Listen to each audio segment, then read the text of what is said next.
आज तक हम समझी ना बोली को सर भैया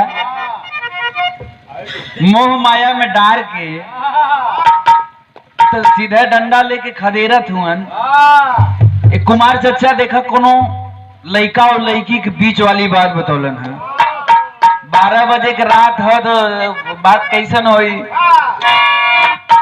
लड़का लड़की में बड़ा प्रेम रहे, प्रेम टूट गई। लड़की अपन मोबाइल स्विच ऑफ कर दिलस। हाँ चुपचाप हो। लड़का बेचारा खोजत खोजत बल्लेवन में दिन घूमा था कि तोहरे प्यार में पागल हो गए। नहीं सरवा न खाना निक लगे, न पानी निक लगे, न नींद आवे, न मर संतोष चाचा हमके निक लगे। एक दिन भेटा गई लड़किया, कल तू हमार फेरा छोड़ दा, हमार बियाह हुआ तय हो गई बा, हमार बाबू की तय करे हमारे फेरा में मत रहा। लड़का कालक बड़ा बेरहम निकल गई तू। बेचारा रो की कहा था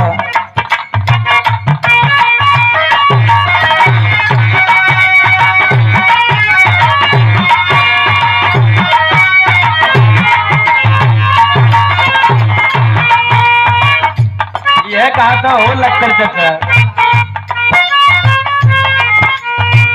कि जा जान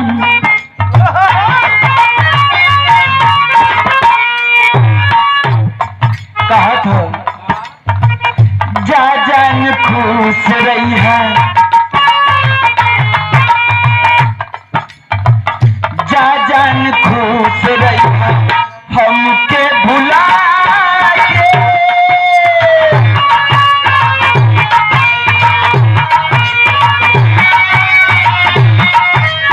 सही है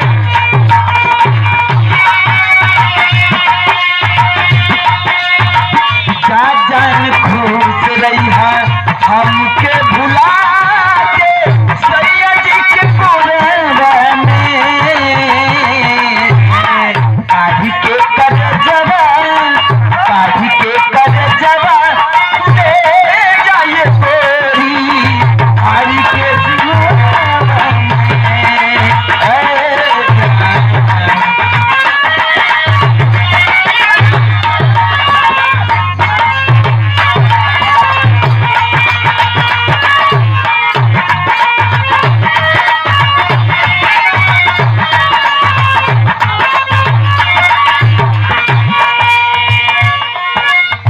लड़कवा कालस की तोरा प्यार में पगलाए बनी।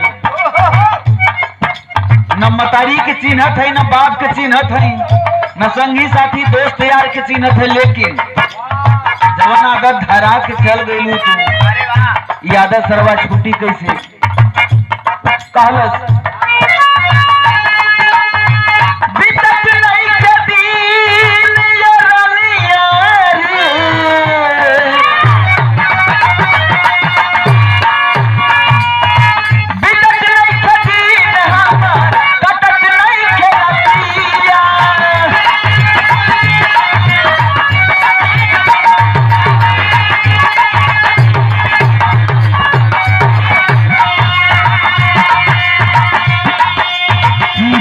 जब याद आवे कई तो गरीब बकिया, जब जब याद आवे